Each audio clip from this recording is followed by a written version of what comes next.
Good morning and welcome everyone.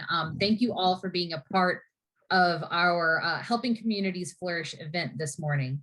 First and foremost, I want to of course thank Giant Eagle, PNC, Highmark Blue Cross Blue Shield, and PPG for always supporting the Allegheny Conference with all of our member events and additional events we do.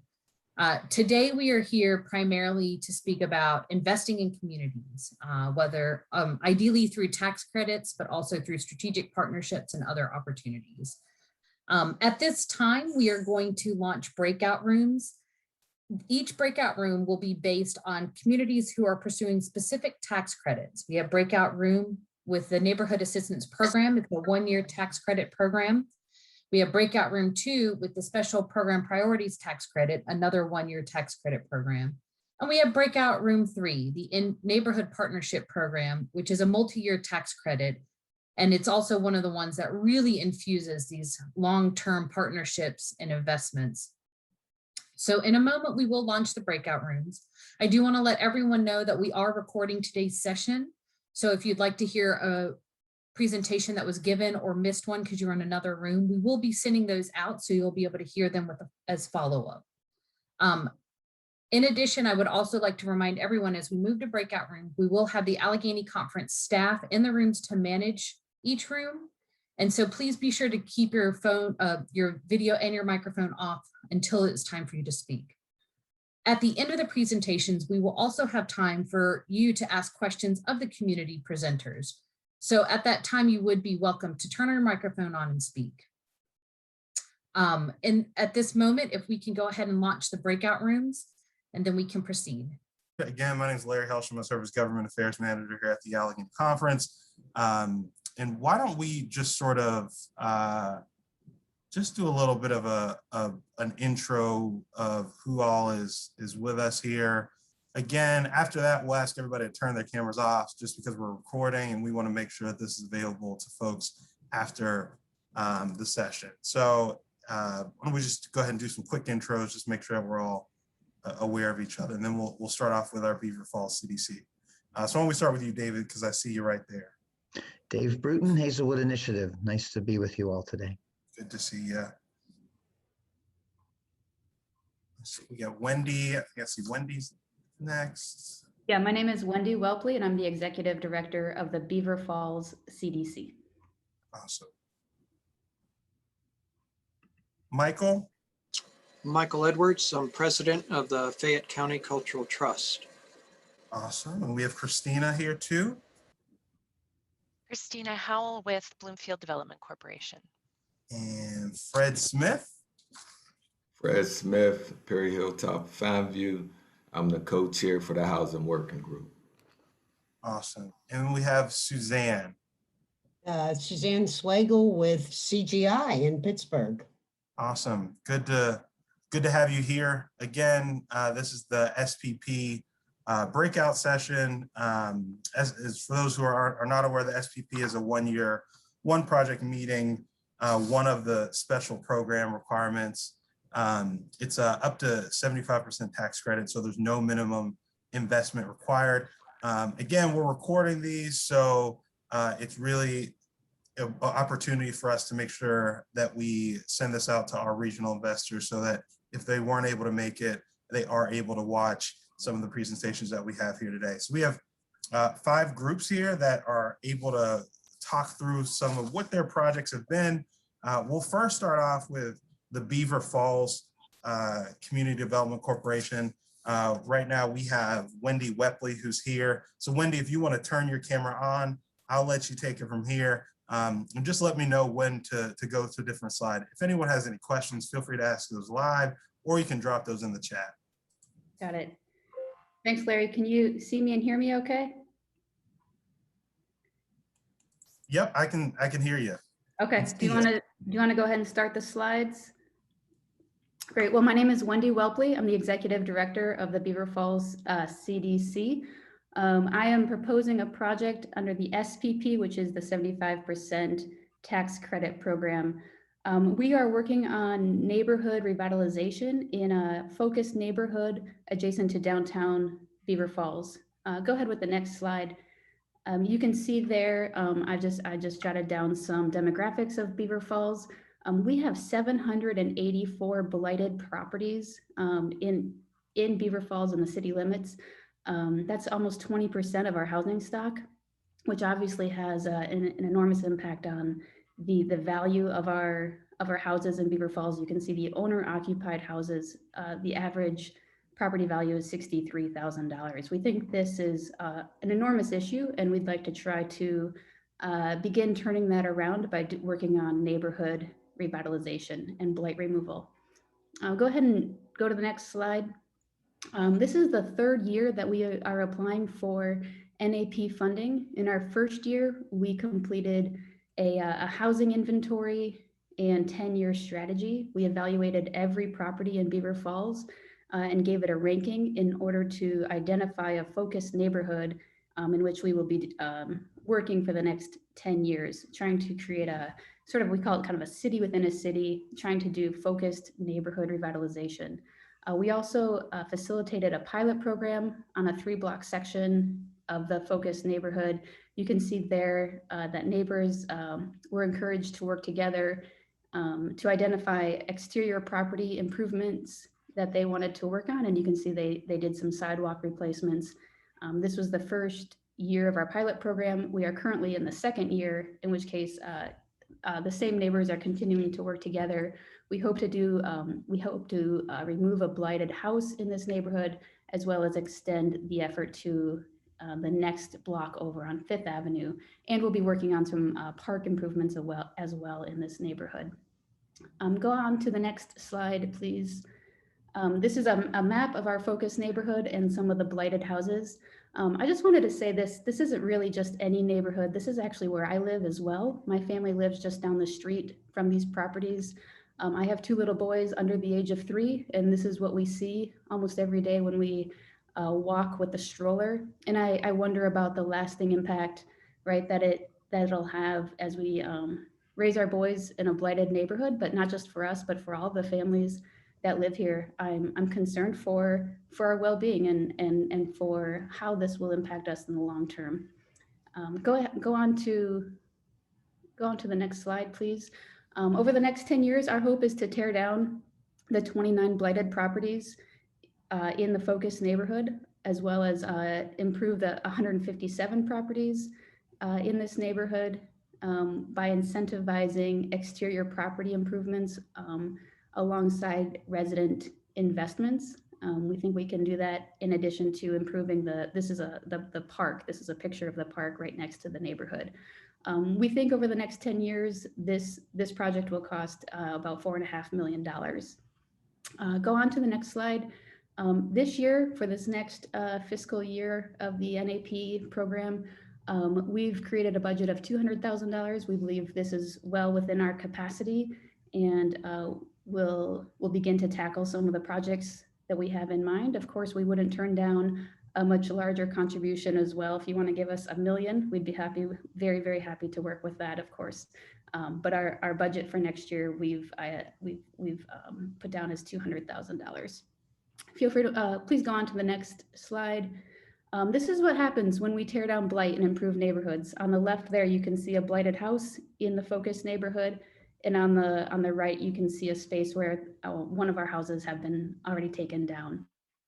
The residents have taken the property where the house once stood, extended their lawn, beautified the lawn, planted trees and shrubs, and overall the neighborhood just looks a lot better on that street. And so you can see what the difference that it makes when we remove blight.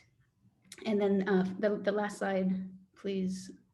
And we just think that removing blight and revitalizing the neighborhood will have a tremendous impact on improving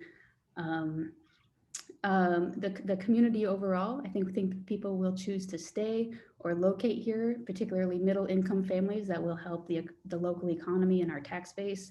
More green space, fewer hazards, fewer eyesores, greater pride, and overall, I believe our attempt is to, we say, disrupt the cycle of disinvestment, right? And if we're trying to change the market in order to attract new home buyers, middle-class families, overall improve the tax base, and improve the health of our community overall.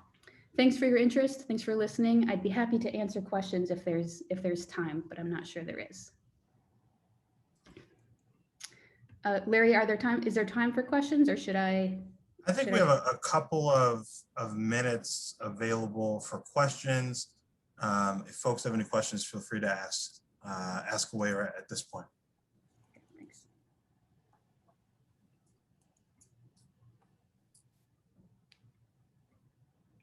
Okay. Hearing none, thank you, Wendy Welpley, for your presentation on Beaver Falls. Yeah, thank you very much for having us. All right, next up, we have Christina Howe, who is the Executive Director of the Bloomfield Development Corporation. Christina, feel free to turn on your camera. I'll turn off mine, and then just let me know when to go to the next slide. Great. I actually did not do slides. I started looking and realized that we didn't like any of the ones we had. Well, that's okay. And, so we get to see yeah, you, and that's good. Yeah, and the pandemic kind of kept us from doing what we wanted to do.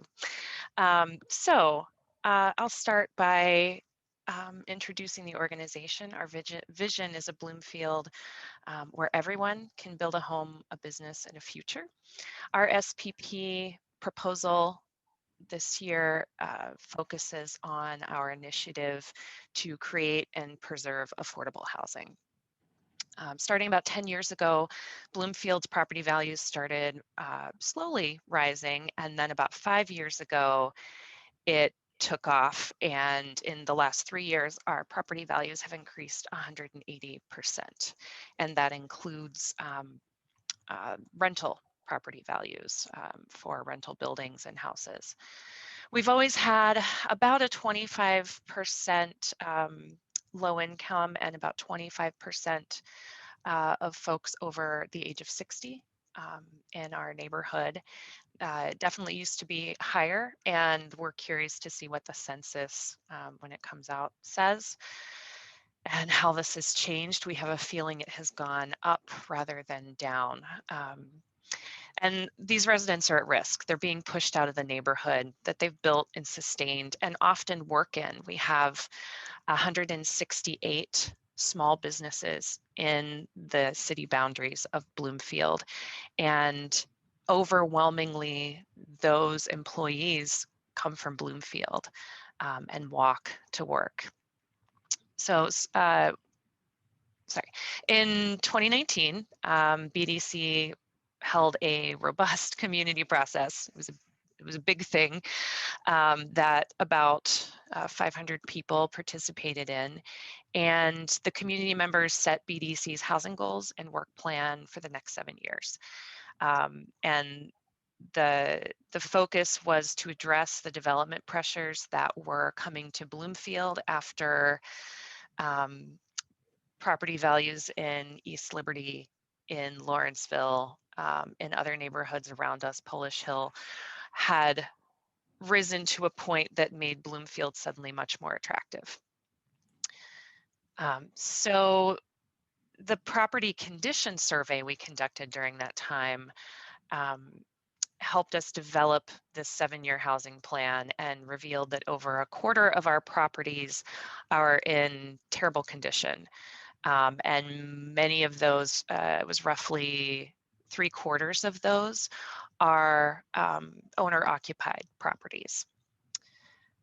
So our work that we're doing right now, the work plan includes creating new affordable housing that accepts housing vouchers. That's really important to us because Bloomfield has a robust network of public transportation, is extremely walkable, and has accessible jobs to people. And we believe this neighborhood is ideal for new affordable housing. We are One of the things on our work plan is to bring City of Bridges Community Land Trust in to help us create permanently affordable housing. We're not interested in recreating the wheel, so we've looked to find partners in every way to help advise us, or when possible, bring them into Bloomfield to help us create and preserve affordability. So City Bridges will be a partner with that. And we actually have just dipped our toe into conservatorship to improve abandoned homes and get them into the hands of low-income families so that they can start to build generational wealth. One of the other aspects of our 7-year plan is to provide repairs, weatherization, and accessibility modifications to residents who are low income, older, disabled, and often veterans. Those folks often need to provide or prioritize food and health care over taking care of their homes. I see this in I think 7 of my neighbors who are over the age of 85. Many of them are in these 2- and 3-story row homes and can't access the floor on which their bathrooms are located. It can take them up to 10 minutes to get up the stairs, or they can't afford a chair lift. So providing weatherization to keep their bills lower, providing repairs that, you know, the lack of them could be allowing leaks and damage and lowering the value of their home. And providing those accessibility modifications will not only keep them in their homes longer, but will also increase the equity they have available to them should they need it, or when they go to sell the house, they will have more money available to them to hopefully move into some of these affordable rental units that hopefully will be built in the near future. So our budget for this project for the next year is $300,000. Our first year, we're entering the 3rd year of our 7-year plan. Our first year was spent doing the research and was funded through independent grants outside of the state tax credit program to help us do the community process and develop the plan. This year, our 2nd year, was funded by an SPP, and we have been able to move forward on making a part-time housing and mobility coordinator a full-time position, which has expanded the work that we can do into the conservatorship projects, into starting to gather data on residents and attract people to the repair, weatherization, and accessibility programs. For those programs specifically, we'll be working with Rebuilding Together and Action Housing. So we do have partners lined up for that as well. We're hoping to keep people in their neighborhoods long-term and allow them to stay in the neighborhood that they created and built and have supported all of these years, as well as bring new low-income residents in to increase the neighborhood economic diversity and support our small businesses and each other in our neighborhood. So with that, I am open to any questions or to answer questions at a later date. Thank you for the time. Thanks, Christina. Do we have any questions?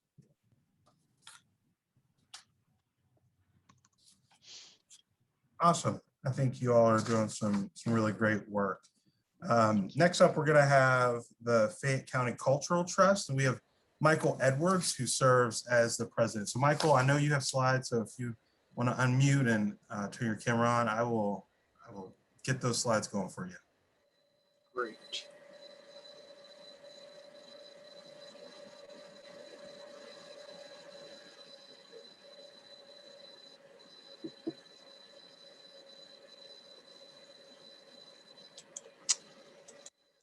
Hello, I'm Michael Edwards. I do serve as the president of the Fayette County Cultural Trust.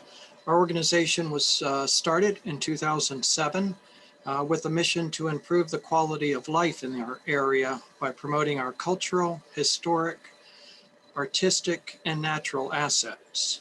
Next. In 2014, the trust was accepted into the NPP program for 6 years at $200,000 annually. And in 2020, our designation was renewed at $175,000, and we're very grateful for this support. And our work wouldn't be possible without these partnerships. Next. We have many nonprofit partners that have made this initiative successful, including our food bank, our free healthcare clinic, the redevelopment authority, our library. And in 2020, we were able to add one of our anchor institutions, our Highlands Hospital, and our city's canine unit. Next. In 2009, we officially kicked off our Main Street style initiative called Downtown Connellsville. We had a 65% vacancy rate, and as you can see, we had our work cut out for us. But this is some of the transformational work that we've done. The Aaron's building is now an event center. A former beer distributor was turned into a 54-room hotel right along our riverside. And in the lower left, some of the transformational facade work. Next. Over 30 new businesses have opened or relocated in our downtown. You can see in some of the ribbon cuttings here. A local realtor took on a new slogan after 25 years, "Good things are happening in Connellsville." And we were able this year to hire Sharon Joseph as our program liaison for downtown Connellsville. Next. In 2014, we had this building built, the Connellsville Canteen. It's a World War II museum and cafe. We run a culinary arts training program, and the venue is used for receptions, seminars.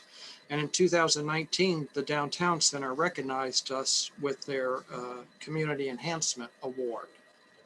Next. These are some of the playgrounds that we've been able to upgrade in the city with leveraged funds. All 9 of the city parks have been upgraded, and Scenic Pittsburgh actually created an award. We were the first award winner for this award. Next. 2018, the DCD has created a new program called Nature-Based Placemaking, and we were one of 4 pilot communities for that. We've had 12 new holistic living businesses open up in the area. The GAP, the Great Allegheny Passage, makes its way through Connellsville on the 150-mile passage.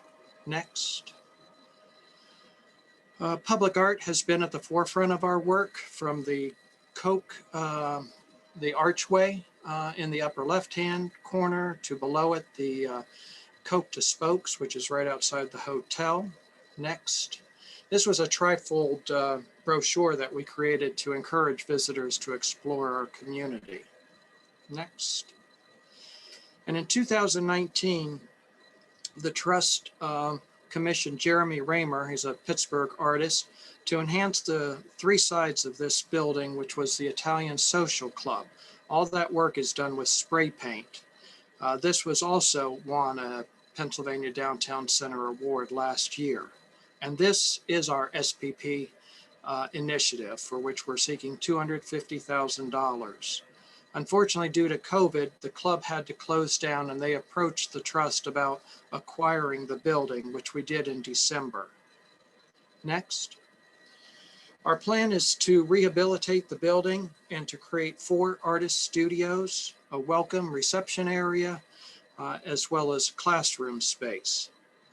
SPP funding will allow us to stabilize the building while we seek additional matching funds for the project. In the past, we've worked with California University and Fayette and created the Native American Interpretive Center, which we will move to this new location as well. This is one of the SPP programs, and we feel that we will have a positive community impact in a rural area such as Connellsville by fostering the creative entrepreneurship and eliminating a blighted property by renovating it. Thank you. Thank you, Michael, for sharing that presentation. Does anyone have any questions? Thanks, Michael. And next we have Fred Smith, who is a board member of the Perry Hilltop and Fine View Citizens Council. So Fred, if you want to unmute yourself and turn on your camera and just let me know when to hit the slide deck and introduce yourself. All right, I'm Fred Smith. I'm Perry Hilltop and Fine View. I'm a part of the Housing Working Group. You can start the slides. So yeah, the Housing Working Group is made up of two communities, Fine View and Perry Hilltop. We've been working on this project since about 6 to 7 years now. If you go to the next slide, these communities came together on one purpose and one goal, which is people, diversity, collaboration, equity for all, and neighborly. We thought that it would be better to join. We're a joining community, so it would be better to join our forces together and our resources and tackle this problem of gentrification that I'm about to share with you. You go to the next slide. So in 1999, this building was built on Lower Federal Avenue, which is adjacent to Fine View and to Perry Hilltop. When this building was built, it took place of the police station that was on Federal.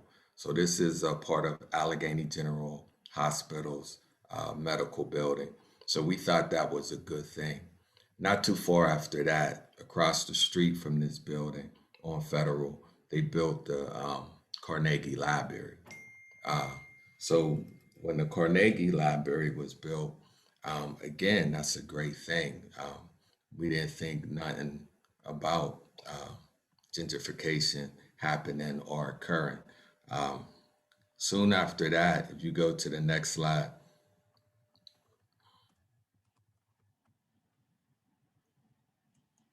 they built these buildings alongside of the hospital structure and on the other side of the street.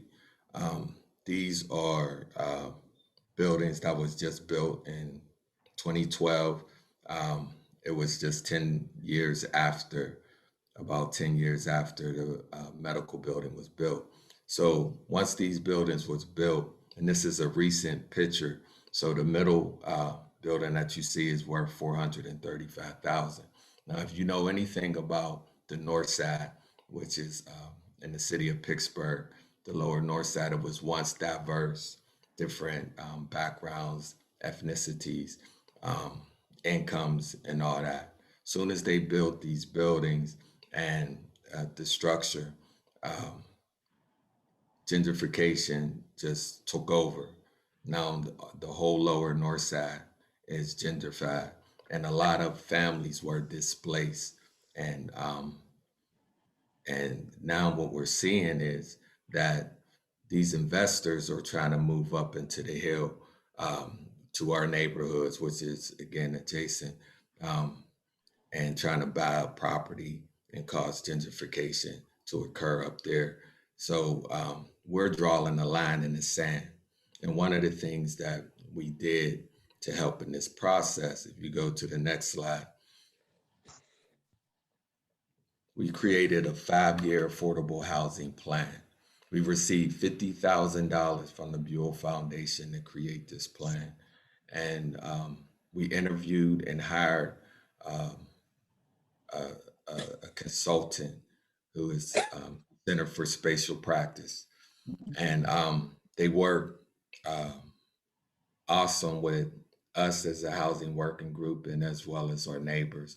They were fully involved. They came to our neighborhood meetings and really engaged us in the process.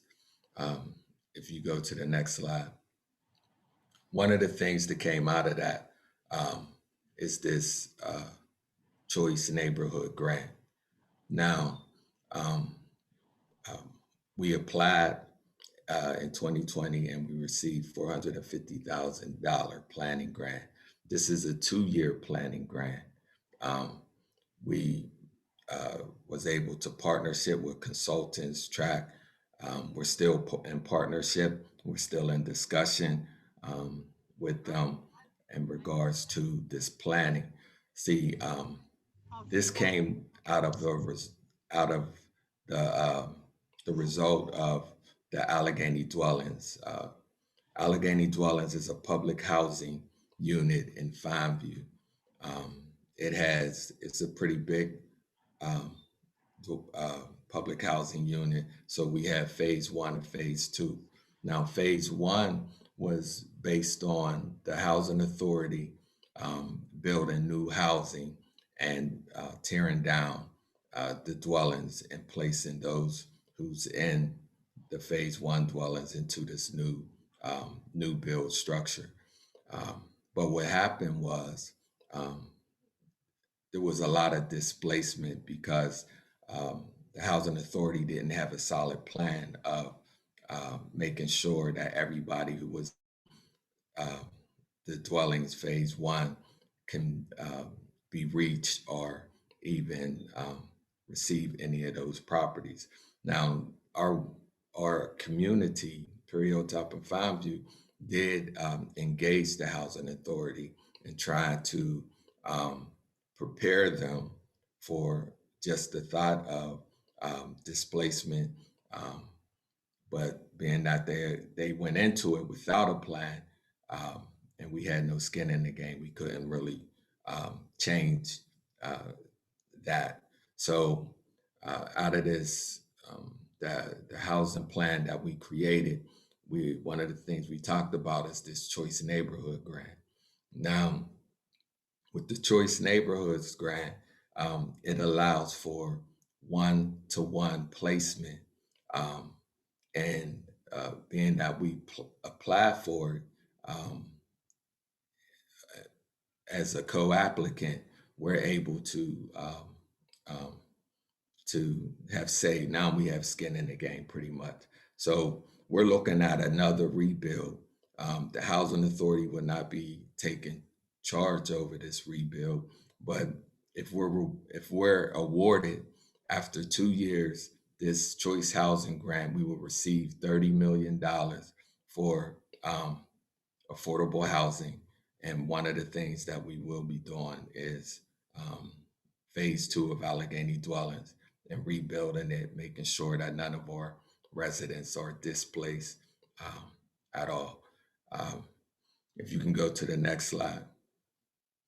But see, that's one of the projects we have going on.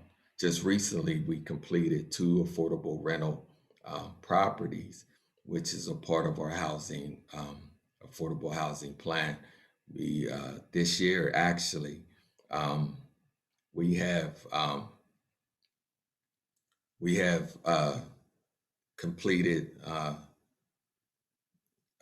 received a message and that just threw me off. I apologize.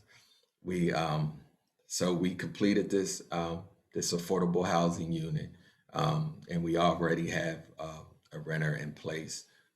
We're also City of Bridges Community Land Trust, 5 to 6 other affordable housing units in this area. If you can go to the next slide. This is our grand opening, actually, of this 21 land art, and it was a grand opening for 2 of our projects. If you can go to the next slide. Wilson and Perrysville Avenue is one of our focus areas.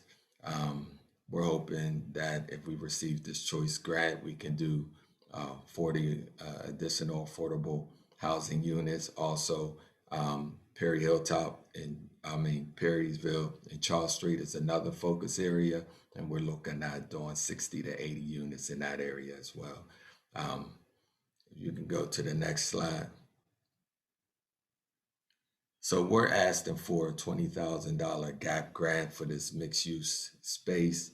we're hoping to have an office in the commercial side and have a 4-bedroom affordable unit. This is a key structure in the business district. We're also partnering with the URA on it. Yeah, you can go to the next slide. This is a virtual tour. If you would like, you can go on a virtual tour of our community. I could put it in the chat, or being that y'all will see this later, just click on the link and go to the virtual tour. Now, I just want to add that one of the things is that we realize that we're in a race against time. There's a lot of investors coming up in our community. So partnering with organizations like the City of Bridges and also the Rising Tide new organization will help us get acquisitions. Is a part of our strategy. So we're definitely trying to get as many properties as possible in order to prevent gentrification from coming up in our community. Thank you for your time. Thanks, Fred. Does anyone have any questions for Fred?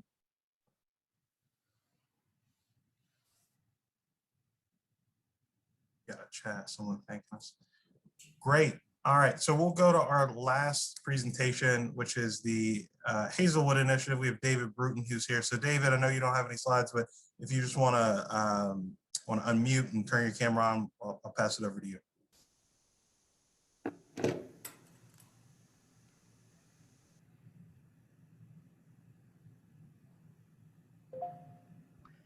Sorry, the mute button had fallen off the bottom of my screen. No worries.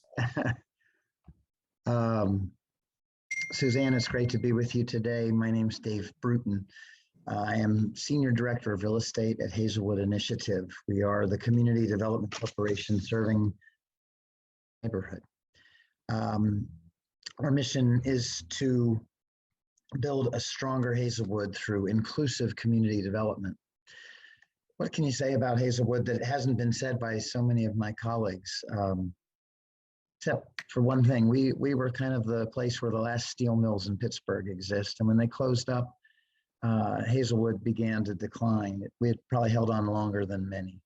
But we're looking at a 60-year population decline, 1/5 the population that we used to have. And so our main street dried up, property values plummeted, and we were left with a 176-acre contaminated former steel mill. 3 foundations stepped up to buy it. Yes, 3 private foundations bought it. They're called Almano Partners. It's Heinz, Richard King Mellon, and the Benedum Foundation. And they've done a 30-year cleanup. But they're very aware that as development gets ready to come to the Hazelwood area on this site, as everything is ready and Mill 19 is up and buildings are going in, when they start to build apartments, property values will rise again. And you've heard it from every one of my colleagues. Gentrification is an issue.